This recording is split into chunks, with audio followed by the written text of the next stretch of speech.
يا مرحبا، حياكم الله. مبروك فوز المغرب والتأهل إلى الدور نصف النهائي كإنجاز تاريخي يسجل في كرة القدم العربية والأفريقية، واحدة من أبرز الأشياء في تاريخ كرة القدم العربية على الإطلاق.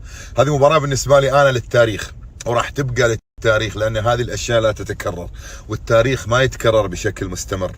ممكن المنتخب المغربي المباراة الجاية يوصل للمباراة النهائية ويفوز إن شاء الله في الدور نصف النهائي ويتأهل لنهائي كأس العالم. كل شيء وارد. اللي فاز على البرتغال وفاز على اسبانيا وفاز على بلجيكا وتعدى منتخب الكرواتي يقدر ان شاء الله يواصل مشواره الى نهائي البطوله. لكن مباراه بتفاصيلها، بذكرياتها، بتفاعل الجمهور، بالنسبه لي انا كمعلق رياضي ايضا الاجواء اللي عشتها راح تبقى بصمه في مشواري انا كمعلق رياضي، وراح تتم ان شاء الله في الذاكره الى الابد. شكرا للمغرب، شكرا لرجال المغرب على هذه الفرحه.